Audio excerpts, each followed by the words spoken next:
ಸುಂಡಕಾಯಿ ಅಥವಾ ಉಸ್ತಿಕಾಯಿ ಎಲ್ಲಿ ಸಿಕ್ಕಿದ್ರು ಬಿಡಬೇಡಿ, ಈ ತರ ಸಾಂಬಾರ್ ಮಾಡಿ ನೋಡಿ. ತುಂಬಾ ಅಂದ್ರೆ ತುಂಬಾನೇ ಚೆನ್ನಾಗಿರುತ್ತೆ. ಅನ್ನ ಸಾಂಬಾರ್ ಜೊತೆಗೆ ಸ್ವಲ್ಪ ತುಪ್ಪ ಹಾಕಿ ಊಟ ಮಾಡ್ತಾ ಇದ್ರೆ ಆಹಾ, ತುಂಬಾನೇ ಅದ್ಭುತವಾಗಿರುತ್ತೆ.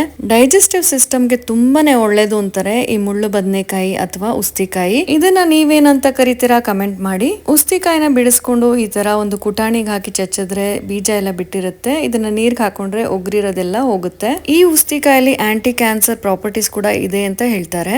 ಮಸಾಲೆಗೆ ಒಂದ್ ಹಿಡಿ ಕಾಯಿ ತುರಿ, ಸ್ವಲ್ಪ ಸೋಂಪು ಕಾಳನ್ನ ಹಾಕಿ ಗ್ರೈಂಡ್ ಮಾಡ್ಕೊಳ್ಳಿ. ನಂತರ ಬಾಣ್ಲೆಗೆ ಎಣ್ಣೆ, ಸಾಸಿವೆ, ಮೆಂತ್ಯ ಕಾಳು, ಜೀರಿಗೆ, ಒಂದು ದೊಡ್ಡ ಗಾತ್ರದ ಈರುಳ್ಳಿಯನ್ನ ಕಟ್ ಮಾಡಿ ಹಾಕೊಂಡು ಕರಿಬೇವಿನ ಸೊಪ್ಪು, ಬೆಳ್ಳುಳ್ಳಿ ಹಾಕಿ ಚೆನ್ನಾಗಿ ಬಾಡಿಸ್ಕೊಂಡು ಟೊಮೆಟೊ ಹಾಕಿ ಅದನ್ನು ಕೂಡ ಚೆನ್ನಾಗಿ ಬಾಡಿಸ್ಕೊಂಡು ಅರಿಶಿನ ಪುಡಿ, ಧನಿಯಾ ಪುಡಿ, ಸಾಂಬಾರ್ ಪುಡಿ, ಖಾರದ ಪುಡಿಯನ್ನ ಹಾಕಿ ರುಚಿಗೆ ತಕ್ಕಷ್ಟು ಉಪ್ಪು, ಉಸ್ತಿಕಾಯನ್ನ ಹಾಕೊಂಡು ಎಣ್ಣೆಯಲ್ಲಿ ಚೆನ್ನಾಗಿ 2 ನಿಮಿಷ ಫ್ರೈ ಮಾಡ್ಕೊಂಡ್ರೆ ತುಂಬಾ ಚೆನ್ನಾಗಿರುತ್ತೆ. ಸೈಡ್ಸ್ ಅಲ್ಲೆಲ್ಲ ಎಣ್ಣೆ ಬಿಟ್ಕೊಂಡು ಬಂದ್ಮೇಲೆ ರುಬ್ಬಿರುವಂತಹ ಕಾಯನ್ನ ಹಾಕಿ ಹುಣಸೆ ಹಣ್ಣಿನ ರಸ ಬೇಕಿದ್ರೆ ಮತ್ತೆ ಸ್ವಲ್ಪ ನೀರನ್ನ ಸೇರಿಸ್ಕೊಂಡು ಚೆನ್ನಾಗಿ ಮುಚ್ಚಳ ಮುಚ್ಚಿ ಕುದಿಸಿ. ಸುಂಡೆಕಾಯಿ ಅಥವಾ ಉಸ್ತಿಕಾಯಿ ಸಾಂಬಾರ್ ರೆಡಿ ಆಯ್ತು. ಅನ್ನ ಸಾಂಬಾರ್ ಜೊತೆಗೆ ಸ್ವಲ್ಪ ತುಪ್ಪ ಹಾಕಿ ತಿಂತಾ ಇದ್ರೆ ಸಖತ್ತಾಗಿರುತ್ತೆ.